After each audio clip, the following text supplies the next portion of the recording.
Hi there, and welcome to the Skylight Books author reading series.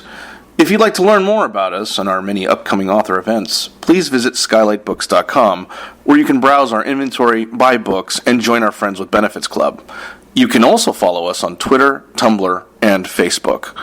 To speak to a real live bookseller like me, please call 323-660-1175. Thanks for your support, and enjoy. Fight No More consists of 12 interlocking stories set in Los Angeles that describe a broken family through the homes they inhabit.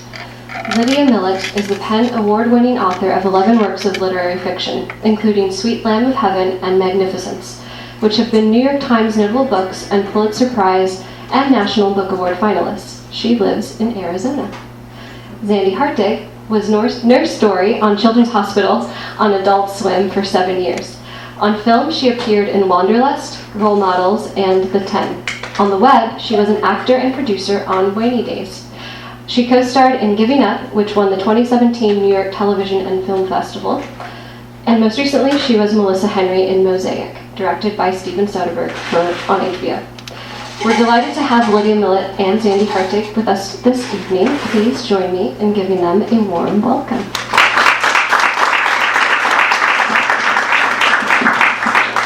Hi, so I'm Lydia, and I will give you a short backstory as to why these two people are up here in front of you. I had to do a reading, and I thought it would be more fun if Sandy read with me, and she's an actor.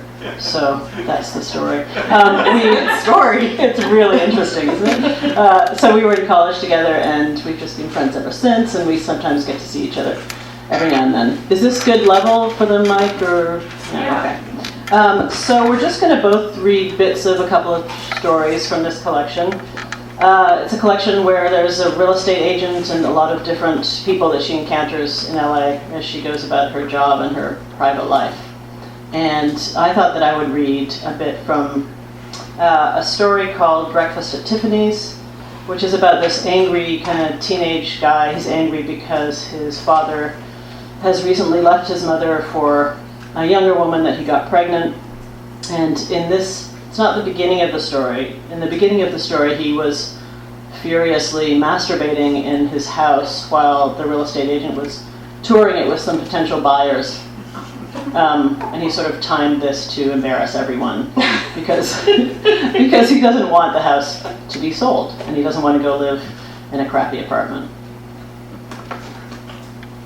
And I'm probably going to drink a lot of water. So I will read. The masturbation is finished because I wish to spare your delicate sensibilities. And I'm sure none of you enjoy that kind of thing. And he gets this idea.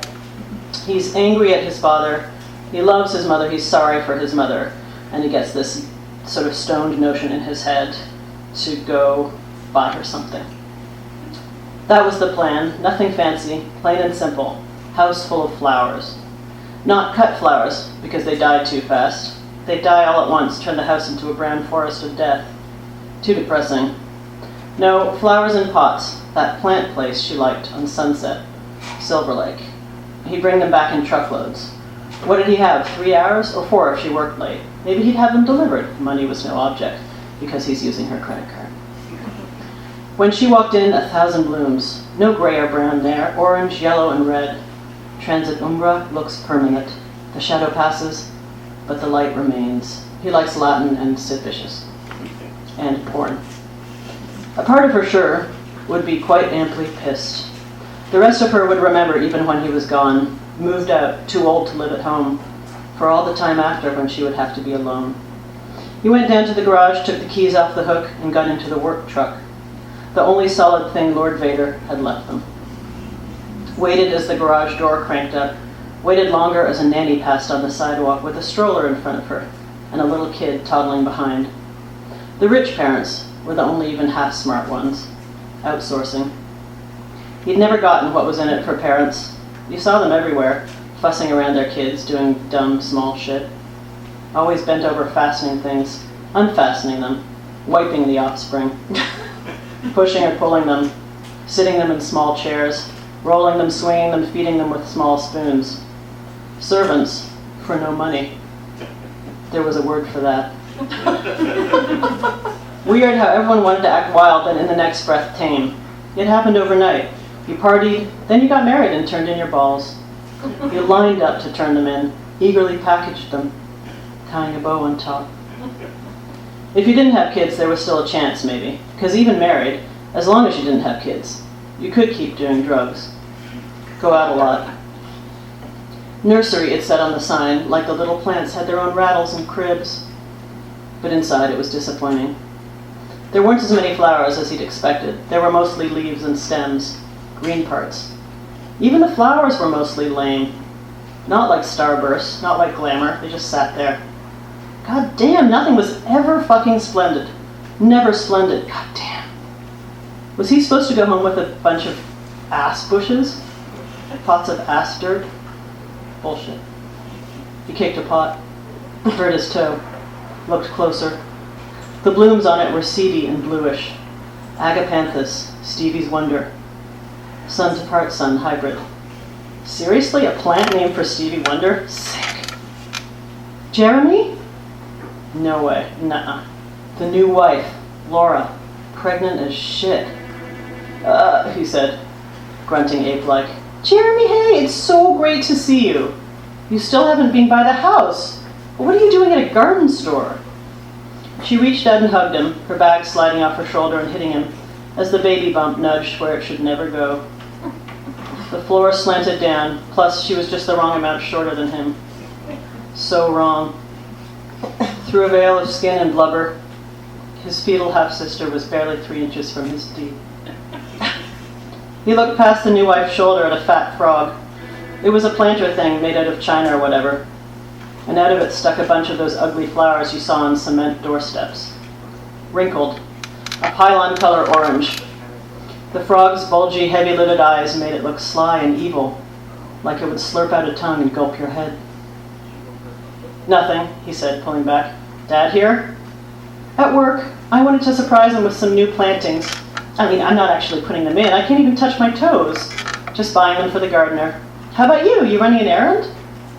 It was wrecked anyway. Dumb idea. He shook his head. I should go. Hey, will you do me a favor first? She asked, and winced like asking hurt a bit. Can you come with me? Pull that cart and maybe load my plants into the car? 5 minutes, that's it, I promise. He'd come for the sake of his mother. Now here he was, serving public enemy number 1. Normally he didn't say much to the new wife. Safer that way. She acted nicey-nice. Plus, she actually seemed to mean it. So it was hard to hate her guts when she got all up in your grill. Ergo, he kept his trap shut. Ver sapit, qui pauca loquitur. He is wise, who talks little. But now she'd cornered him. He grabbed the handle of the plant wagon, walking behind her to the parking lot. It reminded him of the old radio flyer he used to pull around his stuffed animals in. His favorite was a camel that smelled bad from having its foot sucked. Where had the camel gone? Of course she got too old for toys and didn't use them anymore. All that was fine. But where was the camel? In a landfill somewhere. He loaded the plants for her. They were boring. In the background, the child bride chattered on about him coming to dinner, how the dadster would be, quote, over the moon to see him. Total bullshit. His father hadn't been over the moon in his life. Over a slut's ass cheeks, maybe. His eyes were dead like a shark's. Flowers filling the house. What a cheesy idea that had been. Before, it seemed kick-ass, now cheesy and stupid. Clearly a Mary Jane moment. Slamming down the SUV hatch, he saw a blur of movement along some bushes near his feet. A cat, small, gray, with patchy fur, looked homeless. Did it smell homeless? Could a cat get BO? Oh my god, is that a kitten? She went scrabbling after it, but she couldn't bend over far enough. Chick was basically a human water balloon dangling and wobbling on a stick. Stand back, that thing could burst. She made a wheezing noise, then staggered sideways against her car door. He'd asked if she was okay, but it wasn't in the bylaws.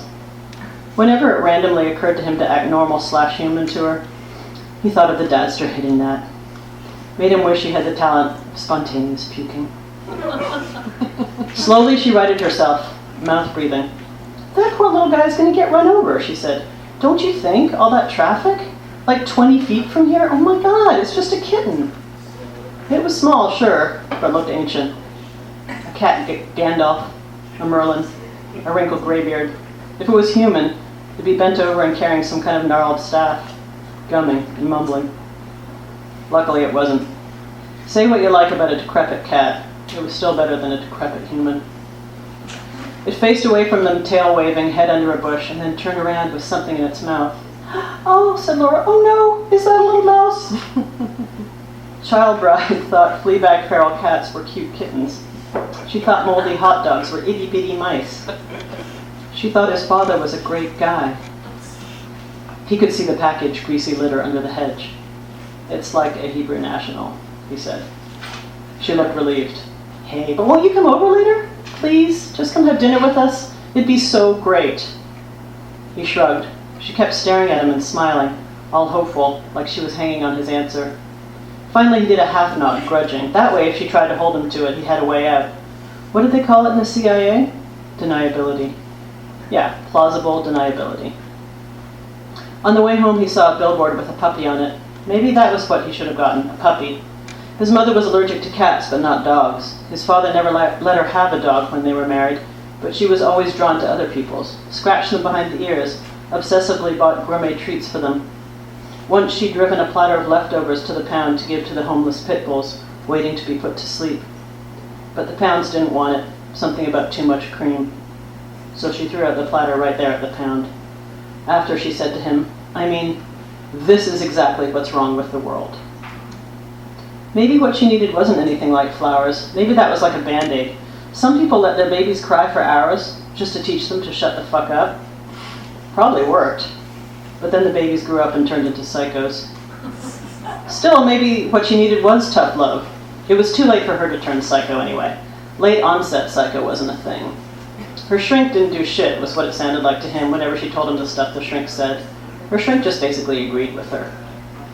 He drove the truck into the garage again. Her car was there. She was home. In the kitchen, she stood by the sink. She had cooking stuff out, a pan and some noodles, but she wasn't cooking yet. The water was running and running, just flowing right down the drain, but all she did was stand staring out the window, her hand frozen on the tap. You'd think something amazing was happening outside, like a naked marathon. "I'm going over there," he said abruptly. He opened the fridge, peered around for sodas. She always said they were bad for his skin, but he'd stashed a couple cans. "Going?" she asked, her little girl voice distant. "To his house, for dinner." The tap was still running and she didn't turn around. He caught a glimpse of the telltale red and white logo pushed aside, a lead burrito and tinfoil, closed the door, popped the tab. The dadster was an asshole, fully certified, but life went on. Actually, it could be funny to watch his dickhead personality play out, like comedy. If you put yourself outside it, like you were watching a movie, then shit, it could really crack you up. Step outside, Holmes, then laugh like a hyena. Plus, the child bride tried to be nice to him 24/7. That baby mama worked hard. She had fresh skin, a peaches and cream complexion, even fat with the fetal intruder. She was a yummy mummy. No one could deny it. He could step outside himself and laugh, but his mother could never. She didn't know how. He went up behind her, reached out with his left hand and turned the water off. She was still staring at the window. Any second she'd start crying. He knew the signs. "I went out to get you flowers," he said. It made him nervous to say it now. It was so hokey, but he forced himself. "But none of them were good enough, so I didn't get any." "Sorry. Anyway, then that Laura girl showed up and made me carry plants to her car and nagged me for like 10 straight minutes to come to their house tonight. I had to say yes. She basically tricked me." It was a lie, but a white lie. Still, enough tough love for now. Just going over there was bad enough. "It's good, honey," she whispered, nodding. "No, you should go. It's healthy."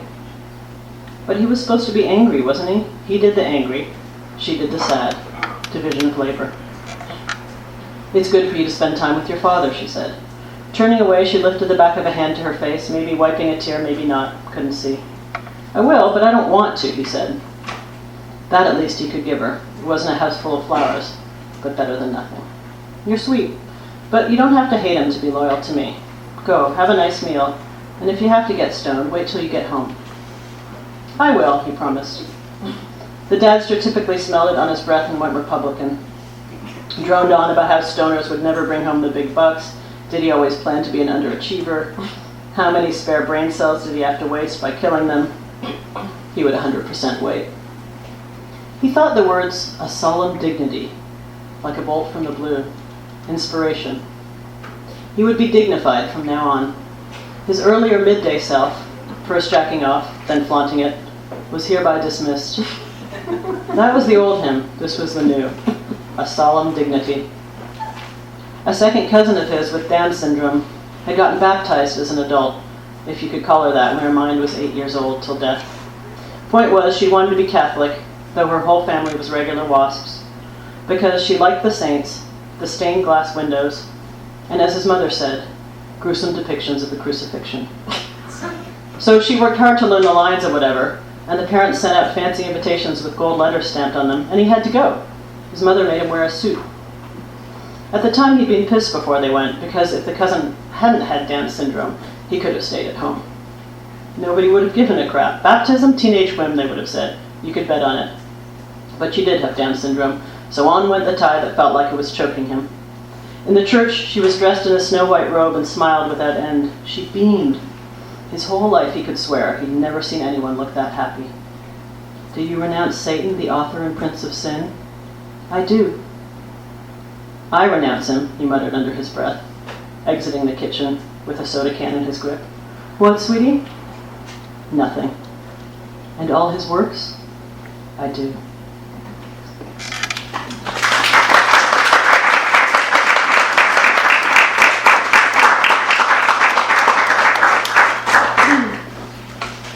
That's going to be hard to live up to.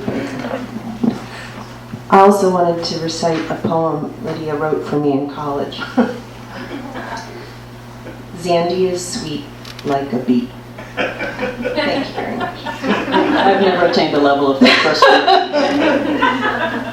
No one's ever said anything so nice to me. Okay. I have 2 pairs of glasses, and one of them is better than the other, so just bear with me. I don't know which one.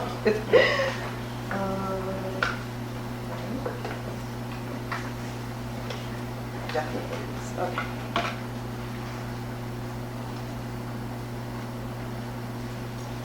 I like this part because the grandmother sounds a lot like Lydia.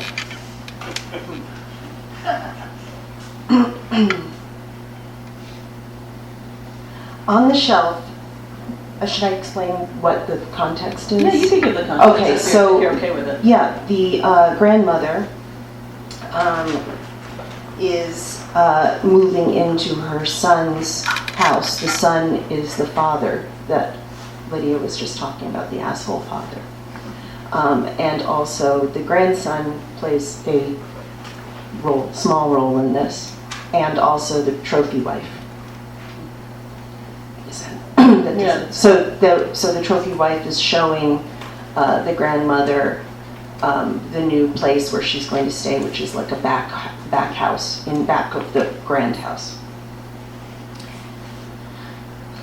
At times she thought she should have been an interior decorator instead of a scholar.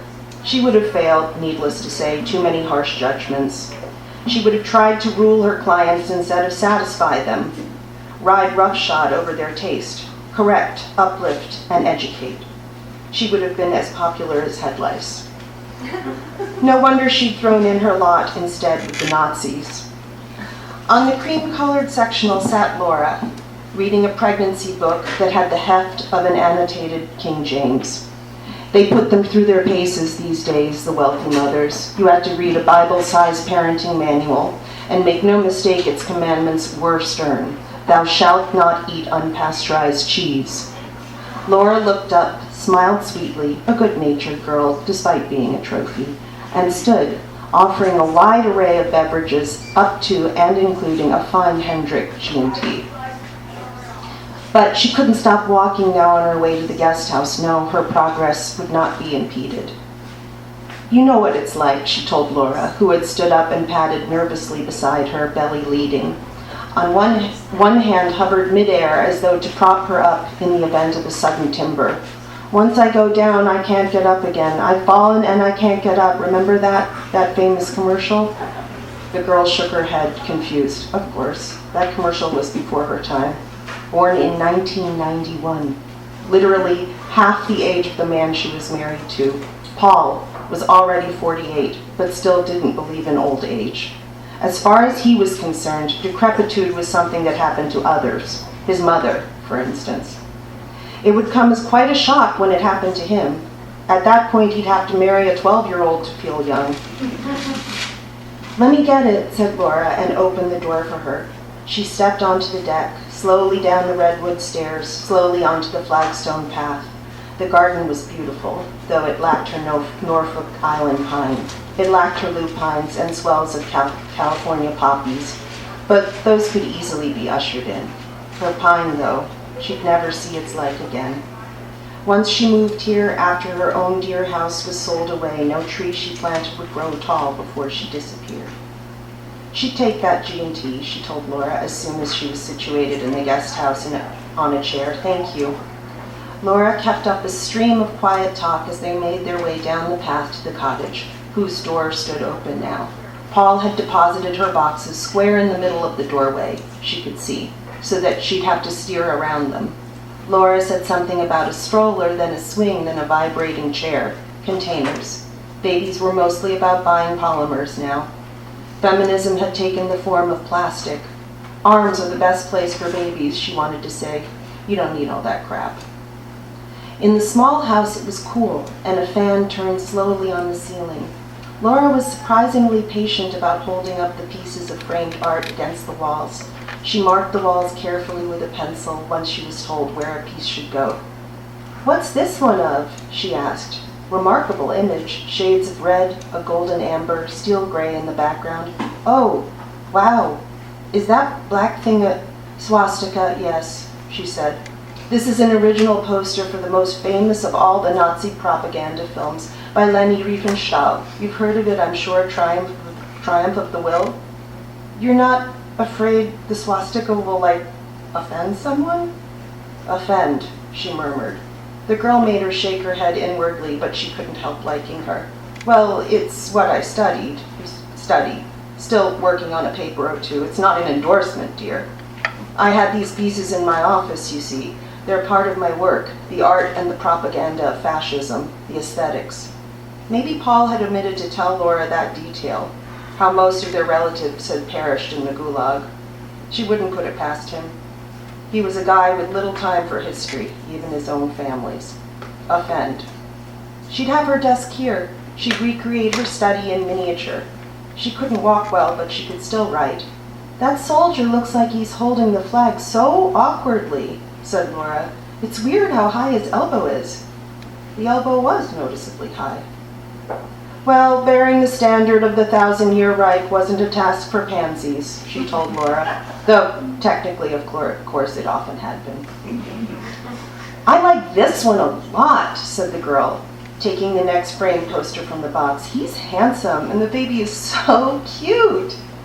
Indeed, a distinguished gray mustached gentleman was holding up a baby against the blue sky. "That's Joseph Stalin," she said. She said it kindly, she thought, not condescending, she hoped, just letting her know. But the name didn't ring a bell. Laura smiled and nodded as though a distant but welcome relation had been introduced. "I adore how they dressed old-fashioned babies in these lacy outfits, don't you? I saw one picture from 18-something where even though it was a boy, it wore a long white dress." She held up Stalin near the door to the kitchenette. "You could put it right here. The baby's flowers and that little flag go with the colors of the backsplash tiles, don't you think?" She heard herself sigh softly. Lately, she's been sighing a lot. It was a medical syndrome, among other things. She looked it up. "It has to go over the desk like the other. For now, maybe. I don't want to press my luck, but do you think possibly that gin and tonic you mentioned?" "Oh, wow! Of course," said Laura, pregnancy brain. "Sorry, I'll be right back." Once she was installed, she'd have her own wet bar. She depended on the cocktail hour, felt actual tenderness on its approach, every day a grateful expectation. When it came to alcohol, you couldn't afford to be at someone else's mercy. With Laura gone, she could soak in the mood of the place. It was 3 rooms plus a bathroom, not too small, and many windows. The rear ones, off the kitchen and bedroom, had a view of the tennis club over the fence. The beige of its buildings in the background, In the foreground, a red expanse of clay court. "They're playing foosball," said Laura. She came in holding the tumbler, Paul and Jeremy. Last time she checked, the boy still hadn't been speaking to Laura. His policy had been straightforward when it came to his stepmother: silence.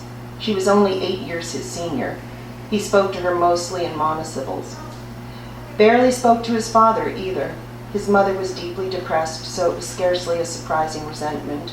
But all in all, Laura, who'd been ignorant of Paul's first marriage when he first picked her up at a nightclub due to outright lies on his part, and then had gotten knocked up, accepted it with good grace. "So when are you thinking you'll move in?" asked Laura. "I'm not in a hurry," she told her. She took a sip of her drink and let it sit on her tongue. "Paul's going to feel so much better once you're here with the au pair. I repainted the East Suite for her like Robin's egg blue. I'll show you later. It's good of you. I love that she'll help you out, but also double as a nanny. It's so great, right?" "So great." The Swedish au pair would be changing diapers at bookends of life, from Huggies to Depends. No, stop, too harsh. She wasn't there yet, so far at least. Incontinence wasn't her lot. Still, the au pair was a nursing student and 6 feet tall, Laura said. With big hands, she'd be nice enough but likely condescending as she managed the helpless, both newborn and ancient. Paul wanted her to move soon. He claimed he was afraid of a hip breaking when she was alone in her house, no one nearby to notice or help. Though something had rung false when he said that, come to think of it. Since when was he afraid of her poor health? He noticed even her hospital stays in passing, at best. Maybe he was just embarrassed by the prospect of her keeling over, being found like an upside-down beetle, limbs helplessly pedaling. He set great store by appearances, her son. He'd been embarrassed by the sight of human weakness since he was a teenager, and she was a poster child of weakness now. Any idiot could see it. But maybe she underestimated him. Maybe she was the one who should feel ashamed of casting aspersions on the nobility of her child's feelings, a bad habit of hers, taking cheap shots, privately even. There was nothing funny, that 80s medical device commercial, for instance, just common stupidity, the sterile humor of mockery, easy mockery. It clung to the mind like a spider. He wanted her to move, but to move, she would have to destroy her home. "You just relax," said Laura. "I'll send one of the guys to get you when dinner's ready. We'll eat on the deck, okay?" After Laura had gone back to the kitchen, she sat on the patio in front of the guest house sipping her drink. Could have used another jigger, but it was nice enough. The sunset's pink bands were partly hidden by the trees that rose around the edges of the property, tall trees like oak and eucalyptus.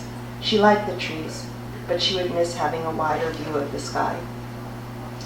When Jeremy came to get her, walking his slouching walk, his lowrider jeans a mere hairbreadth from exposure of his genitals, he wore his default sullen expression, but he grinned when she held out her glass to him. Only the watery dregs. He was well below drinking age, so he appreciated even the smallest gestures towards inebriation. She made it her business, when not in view of either of his parents, to parcel out booze to him. Gin was better than marijuana, after all, when it came to conversation. "Thanks, Bram," he said, and slugged it back. "You rule." He set the empty glass on the rim of a planter and bent down to help her up. He was a perceptive kid, despite the crude acting out. She saw the bad behavior as a tithe, not to a church, but to his pubescent demographic. He'd grow out of it. Meanwhile, he knew just the right angle and just the right speed at which to help raise her to her feet, and the pressure of his hands was solid and comfortable, unlike his father's. Paul always had a more important place to be and didn't pay much attention. Usually he jerked her out of her chair so abruptly it made her bones rattle. Sure, her grandson liked her mostly because she slipped him liquor, but she could hardly blame him for that.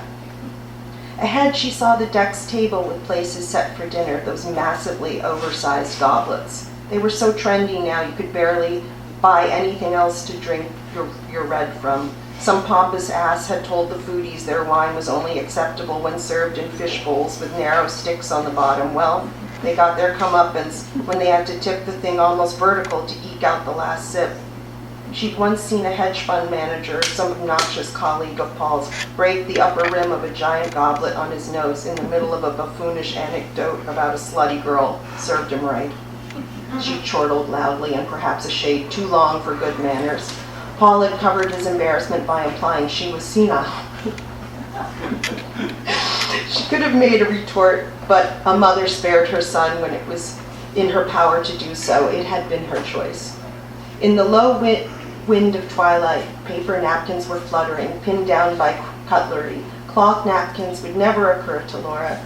She might have seen some white ones in a restaurant once. The sun was throwing shadows against the wall of the house. She leaned on Jeremy, whose arm was thin but strong. Yesterday he'd been bouncing in a swing, chubby and angelic, now tall and pimpled and rangy, with the ass crack revealing genes and an addiction to pot and masturbation. But he was a good boy. She hoped the new baby was a girl, though, and had to admit she hoped she'd have a granddaughter this time around. In the long run, less heartbreak, because boys, and later men, regardless of their best intentions, often seem to yearn for something they just never succeeded in defining. You pitied them for it. Your heart went out to them. But still, there was a chronic gap between what they should be and what they were capable of being. Into that gap, civilization fell. Not that Laura was much different in terms of her net effect. The footprint of Laura on the earth, a hostess at the nightclub now, made less there than the au pair would cost, but they didn't just work for room and board these days. Frankly, she suspected Paul didn't trust Laura by herself with the baby. She was warm, so nice you felt guilty, and full of just about nothing. For her, it wasn't that history had faded, but that it had never existed to begin with. To a child, the world began anew every day. All life was the life of the self, the life of the now, and stories flitted about the margins like butterflies. But at least, unlike Paul, Laura did no harm. Could that be said for her? In old age and weakness, was all forgiven? Did it need to be? What had she done with her whole life? She'd studied them, the ones who took her parents, grandparents, aunts and uncles, her baby sister, the ones who took so many. And after all, it was the United States they wanted to imitate. These easy living, these complacent and iniquitous United States. Hitler admired with deepest faith the way the New World conquerors had so effectively wreaked genocide upon the Indians, established the supremacy of whites. That recent study, what had it said? She kept up even if she wasn't a contender anymore. There might have been about 80 million of them, not 8 million, as early 20th century scholars used to guess, as many as 80 million. It was now estimated by the archaeologists, the demographers, who worked on historic population densities. Cabeza de Vaca, Lewis and Clark, their stories of the Indians they met so frequently, the size of the country. That meant the genocide in the Americas had taken maybe 10 million at the low end, 60 million at the high. The greatest genocide of all had happened here. War and foreign disease spread purposefully, often. Enslavement had failed with the Indians. They'd rather die than work the fields. Mostly they'd been nomads, of course. They didn't care for the white man's land work. So Africans had to be imported for the purpose of enslavement, because the Indians didn't make good slaves. Hell, they didn't even make mediocre ones. The red man was no slave at all. They had refused to farm and been summarily erased, and the other unfortunates had been brought in. Under the whip, the black man agreed to work the fields for a time. But who spoke with the Indians? Where was it mentioned? In academic journals, that's where. Indian news, a handful of native activists. No one listened to them. There was a founding myth, and their petty quibbles existed only at the margins. And what had she done? She'd studied the art and design of imitators, the second or even third generation, the weak-minded copiers of race domination with their brilliant banners and their engineers of empire. She'd scrutinized their accoutrement, followed in their path with a microscope and a sad flutter of little red articles. This was the song she offered up to the fallen. She'd held it as an article of faith that distance gave you insight, but distance gave you distance. She would have laughed at herself if she'd had it in her. Something faltered. A pang shot up her leg from the knee. A flicker of agony. She clutched Jemmy's arm harder. "Graham, are you okay?" I think there it was again, a long stab up to the joint of the hip, to the bursa, that sac in the joint, full of fluid. She'd had shots in that sac. Steroid shots when she was younger, a giddy girl in her late 60s. They never helped. Her whole leg was folding. She had the feeling she was hollow. What bones she had were made of glass. But terribly, the glass was sharp on each end, split into shards like a paintbrush whose bristles were pins, and those pins were embedded in the nerve-wrecked flesh. Jemmy spun and was standing in front of her, clasping her around the waist, bearing her full weight, must be. She sagged, but she didn't hit the flagstones. A high, panicky voice came into her ears. "Alexa, Alexa." Vaguely she remembered asking Laura to call her Professor Korzak, though. But could she have? Possibly? Or was that a dream? She hoped so. She couldn't have been so rude. She was rigorous, but rude only when provoked. Not to the innocent. It hadn't been her upbringing. The true people of the book were seldom impolite. The young woman was running toward her, worried. Poor dear. Not so fast, she wanted to say. You'll hurt the embryo. Wasn't that what they called it? Graham, can you hear me? Can you understand what I'm saying? She was unsure. Her bones were rubber, or they were spiky. They couldn't hold. The weakness receded suddenly as it had come on. I'm okay, thanks, Jenny. Thanks, dear. Please, just give me a moment. Steady there, Graham. It was just my body. You're okay, Graham. Still a bit confused. A form of aphasia, probably, where you say the wrong thing, but she felt firmer and steadier every second. She was solid. She was herself for a little while yet. I am okay, yes, I'm quite all right now. My apologies. Alexa, what was that? Do you want to sit down, rest? The girl's pretty, concerned face was suspended beside them. Jemmy still held her up. He was the solid one. He was the mainstay. She thought of his mother, an intelligent woman, if depressive, worlds apart, the first wife and the second, a woman and then a girl. Paul knew the difference. Even he knew. But for his purposes, he didn't give the shit. It had made her sad. She wanted to raise a finer man. I'll make it to the table, she told them. Paul was coming out the back door finally. She stumbled, Laura called to him, but it was almost like she was having an attack or something. I'm all right now, she repeated frankly. She felt like an ancient bride advancing along the garden path on Jeremy's arm toward the wedding feast. He'd give her away, but to whom? She was already given. She had given. She'd given all she had, and it was surely not enough, not by a long shot. So in many traditions, heaven was in the sky. It made sense. Up there where personhood dissolved, dominion of light and ether. Go on, just leave the earth. Your work here is done. Insufficient, but over with. But how much she loved this place. If only she could find someone to live in her home exactly as it was, not with its inside stripped away, but with everything still in position, soft and careful, its every corner well disposed to company. If someone could exist there, on through time, and quietly appreciate the place the way she had, if they could know the small, unsayable beauties of that cherishment in all their singular detail, if she could hand that down inside her house. I may have failed, but I knew one precious thing. I knew what was beautiful. So take my home.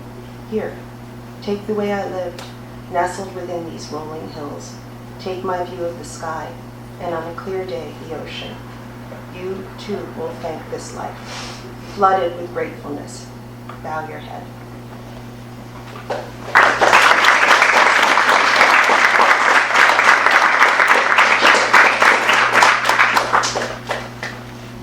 All right, so we were just gonna, more or less throw it open to comments and questions and whatever. And you can ask things to me, or you can ask things to Zandy about, I don't know, acting, say, and me about books or writing, or I don't know. Blackmail material about video. Yeah, that too. That's great. Great.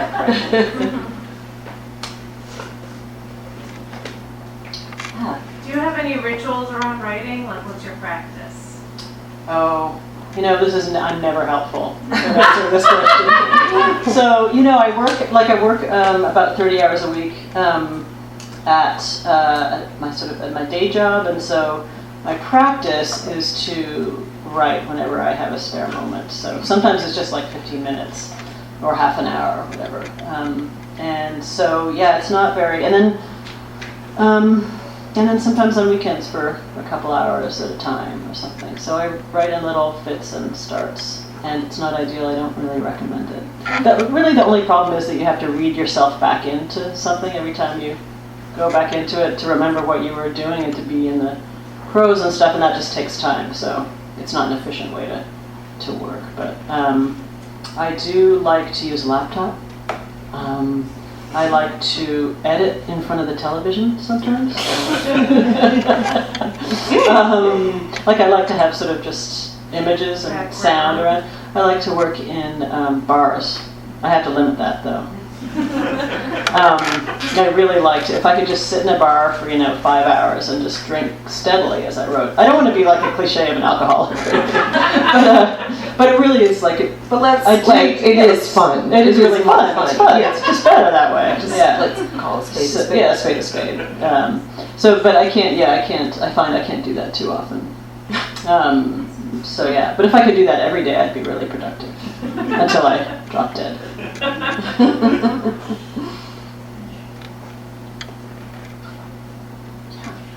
Both of you, I was reading a really interesting article today by Ed Coston, and I'm butchering his name, but he writes for LA Review books, and he was talking about Helen DeWitt in public space. And he made this statement about DeWitt's work, that if we weren't in a system that played so much to capitalism, we might have humanistic values, and what would our art look like? And that question's been buzzing in my head all day long. And my first reaction was, hey, art's going to be art no matter where we are, it's going to happen. But then I thought, what if we were living in this socialist democratic dreamland? And what if people did value other people, their human values? And what if art was special and valued in the culture? And I've been bugged by that all day long. And I just thought, that was a beautiful piece you read us, and I thought you would have something very interesting to say. Well, I get very tired of people saying this bad time will be great for comedy or great for art, because I don't think poor people suffering and people losing their health care is really I don't care about the great comedy, honestly. It's not. I'd rather people not die, but I don't know, with conflict comes interesting things too, I have to admit, but yes, it would be very nice. It would be very nice. I don't think you have to be under great duress to create beautiful works of art. I think that's like a cliche. It works for some people, but I don't think, I'd like to be a happy person and create stuff. I think it would be nice for my kids, for me not to be depressed and angry. So and then only be creative when I can do that. In certain versions of, certain theoretical versions of socialist utopias, there is no art, right? So, which I also think is not a good solution. It doesn't seem great to me. No, but that for there to be also, humanism is like a pretty loaded term. I think I'd like to think that our work, our best art, goes sort of beyond the humanist and into something else, sort of post-humanist. I'm sort of interested in that kind of vision that's not just humanistic. But it's a huge question that you ask, obviously. Those are good answers. Well, thank you. I'm sure a theorist could do better with it. I do also think that in tough times, great art and humor is great solace to people. So I'm not dismissing it at all. It saves lives, but I just absolutely. Thinking, I just kept thinking, what would it even look like, to have? I hope we find out. Yeah. Hi, I'm here with a creative writing class of creative writers, and I guess wondering what any advice you might have for young people, teenagers just starting out writing, where you started, if there's anything that you can words of wisdom you can share until they hit drinking age? I was just actually, I was just told a piece of wisdom about, well, specifically actors starting out in Hollywood from Rita Hayworth, which was always take fountain. That is so true. So I would just say for writers anyway, to read, just to read a lot, really, and to read things that you don't naturally gravitate toward and that aren't just easy for you, and things in translation, just things that maybe you don't like when you start reading them. Keep on going. So first reading a lot, and I'm always amazed by like writers that don't read, because it seems like a problem, because you also have to, I kind of approach writing as a reader, so I kind of make books that I want to read. Like I try to make a book that I haven't read yet or whatever, and I don't always, succeed in that, but usually when I sit down to write a book, I want to make sure, I want to write something that I really haven't, I can't just like go into the store and grab off the shelf, and so I kind of write as a reader, and I also have this very simple-minded writing process where I just go from sort of beginning to end, and I don't premeditate anything, and so I'm kind of like discovering things as the reader would. Like I'm just sort of understanding what's happening as I go along, because I sort of think by writing. I don't know if you, what creative writing class is this? What institution or group or It's whatever? a USC summer program, so it's high school kids from around the world. Okay. Yeah. I would just say like read a lot, and then write to please yourself, and for a while don't listen to other people about your writing, which is great in a workshop setting, I'm sure. I'm really happy with that. Don't you also, this is true with acting, and I assume it's true with writing too, is meet people. Like, don't isolate yourself. Yeah, don't isolate yourself for a while. Like just try to really be open to criticism. I think like when I stopped being really defensive, when people said negative things about my work, when I stopped being defensive is when I started actually, knowing what I was doing more. Just sort of assume that everything bad that anyone says about you or your work is entirely correct. And then just go from there. I just wanted to... Of course you have to learn to sort of like, you need to learn who to listen to and whatever. But first just assume that people are right. Like, what if they are? Then how do you go from there? I just wanted to say, because you're not going to say it, like your day job is like a very worthy thing. Oh, thank you. I like it. Immerses her in real world issues and problems, and she's trying to solve them. So it's not just a day job. It's like way more important than that. Thank you. What's your day job? I work for a conservation organization, so we do climate change work and endangered species protection, that kind of thing. So it's mostly scientists and lawyers, and then a few people like me, and then people who raise money. So, This is kind of related to that, and I came in late. But did you ever have like a writing job that wasn't as glamorous or as are you baiting me? Young writers starting out might not be novelists right out of the gate, right? Yeah. So I've had a lot of writing and editing jobs that, So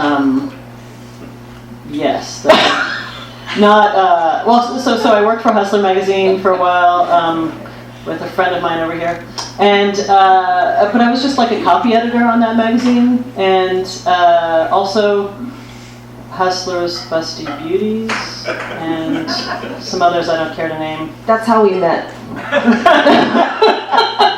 Yes, she was also in the industry. Yeah. SWAT for the Prepared American, Fighting Knives, America's most incisive cutlery publication. So I worked on, but I didn't actually write that much for those magazines. It was mostly just copy editing, and I enjoyed that. And let's see, I've had a bunch of small. I also had editing jobs. Like I worked for a producer of after-school specials when those still existed in Studio City. They actually didn't really exist when I worked for her anymore, so it was kind of downhill situation. She threw a Sparklets bottle at my head, like a big one, like one of those like 5-gallon, those. So I've had, and then I've done a lot of freelance writing. So I did for a long time just cobble together different freelance sort of things until I decided to kind of work full time where I'm working now. But yeah, all kinds of. And I wrote book reviews. Those aren't always extremely lucrative, but you have to cobble together a lot of those. Yeah, but I've mostly done conservation-related writing for the most part since I was an adult. So, like, from 30 on. Yeah. You include this really cool piece in your book when you were reading.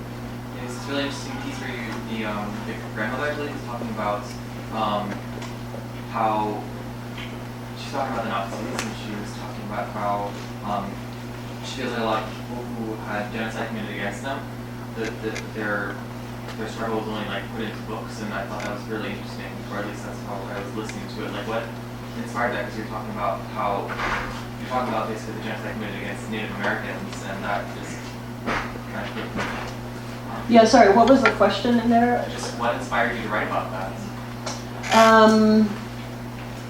Gosh, I think I was working on that story during the election campaign, actually.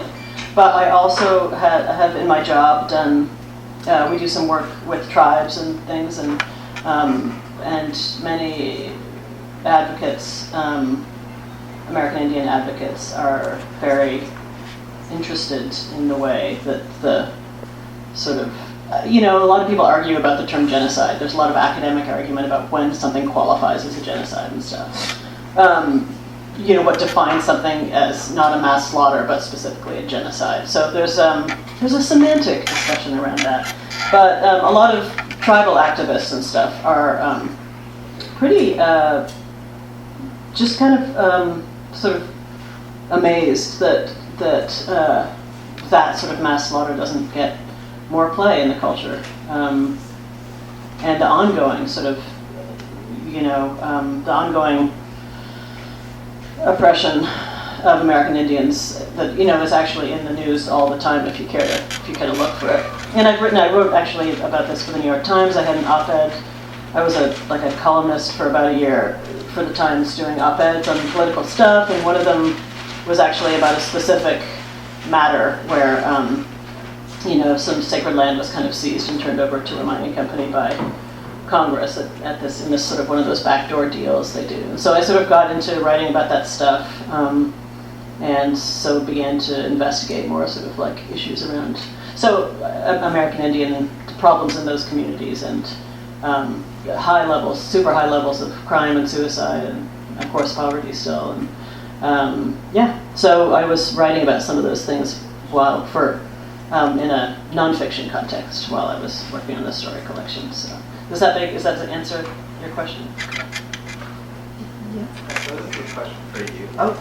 This is very out of place. This is kind of like a book, something about books, but I'm really interested in like the industry as well. So that's why I'm kind of in this creative writing class. But you were in children's hospital. Yeah. Awesome. You worked with adults. I mean, because I was in children's hospital. No, it's okay. I had a lot of makeup. I had professional makeup on then, so I was probably... Yeah, sorry. And longer hair. And longer hair.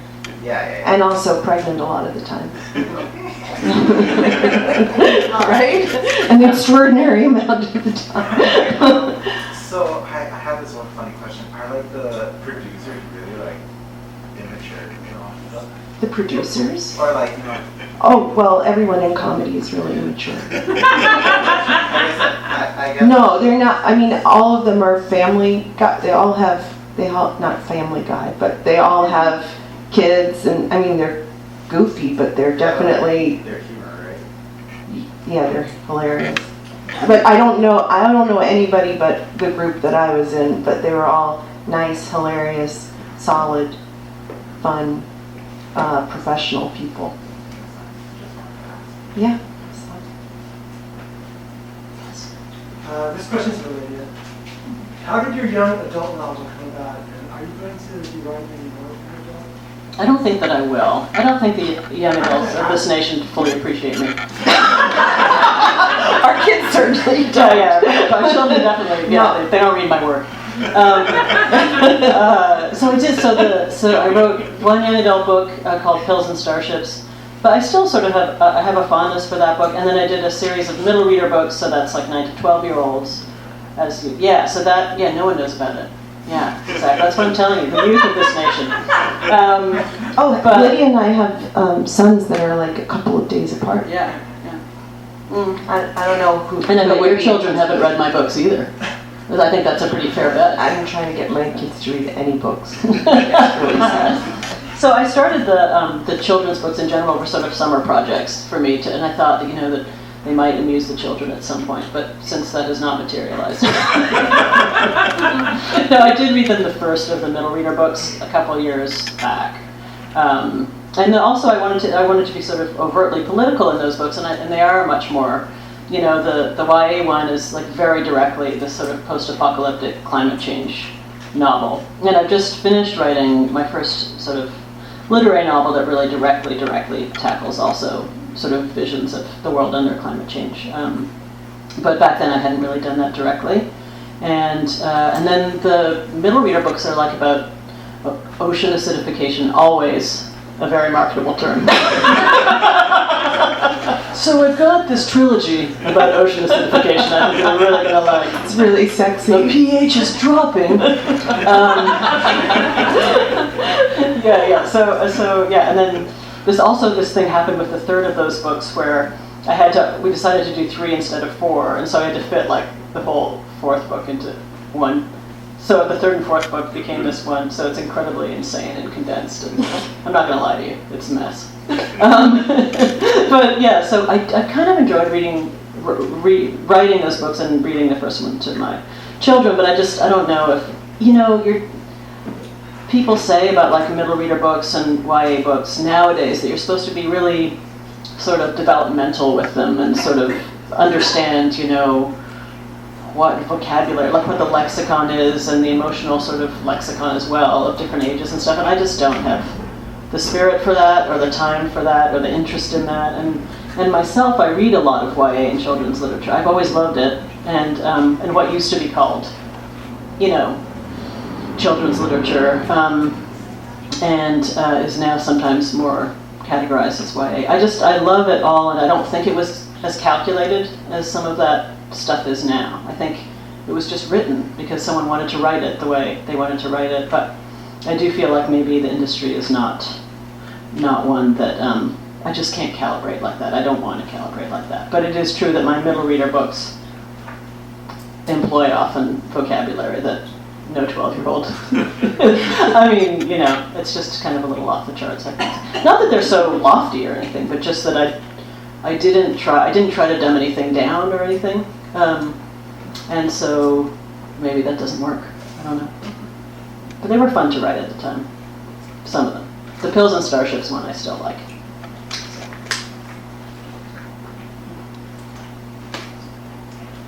When you're writing YA or for television, like there's this wild rumor that you just have to hammer home the points. Is that the difference between literary fiction, or is that like not a consideration? Like, for a young reader, you might have to really take a theme and drive it to its complete destination. I don't know, and I always wonder about the pacing of TV writing. It seems like everybody I know who has television writing experience has really good pacing in their narrative. It depends on. Oh yeah. Well, it depends on what kind of, if it's sitcom or if it's something a little more experimental. I think that there's a lot more leeway now because people are. There isn't just the networks. There's so many different venues for this stuff, and so much stuff that people can maybe go outside of that kind of thing. I mean, they all have their merits. They're all fun to do in different ways. But I don't write sitcoms or anything. I'm just a baby writer, but you probably know more than I do about this. Well, you read a lot of scripts and you've been around a lot of writing. Yeah, a lot of it is really bad. will say that. But the good stuff is like really good, and you can tell immediately, having read the really bad stuff most of the time. I don't think it's ever good advice for anyone writing for any demographic to hammer a theme home. I'll just say that's never a good idea. And I actually think YA stuff, in particular, I mean, it can, what I've noticed most about the books my daughter reads, for example, she's 14, and she reads a lot of this like really dystopic or really relationship, like a lot of suicidal kids or like terminally ill kids or whatever. Like, it is way more hardcore than adult literary fiction. It is ridiculous. Like there's this one, it's traumatic to read this shit. There was this one thing where this, I can't remember the name of this book, maybe someone here will recognize it, but this book that she loved features a child, maybe preteen or something, or mid-teen, something like that, who's kind of like Helen Keller-like, or she can't speak. I think she can see, but she's minus certain senses. She certainly can't speak. Anyway, she's in a car with her mother. Her mother's driving. She can't speak, and she sees her like toddler brother behind the car in their driveway, and she can't express to her mother that the toddler's behind the car, and run over, dead. This happens. I was like, it is so hardcore. This YA stuff, seriously. I was like, I couldn't even, it just had stuff like that all the time in YA books now, where you're just like, good God. It's like you got the hormones going anyway. Yeah.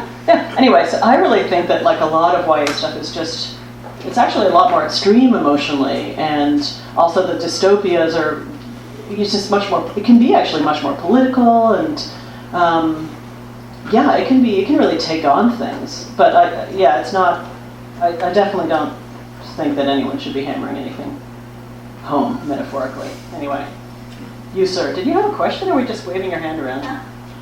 Yeah, you, my brother. May I just say that I got distracted by the self-help books, and they have some really interesting titles, like The Ethical Slut. Oh, yeah. Unfuck Your Brain. The Subtle Art of Not Giving a Fuck. There's like some really good titles. It's like self-help has really taken a turn. It really has. It's not your grandma's self-help. It's not your 60s parents' self-help anymore.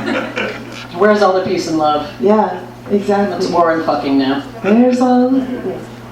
Excuse my. Yeah, because I'm normally really well children here. Yeah, there are many children.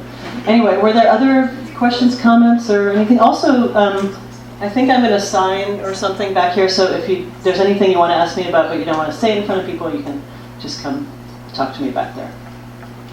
And Zandy, I can't really say that on your behalf. If there's anything personal you want to ask Zandy. But thank you for coming tonight. Thank you so much. I really appreciate it.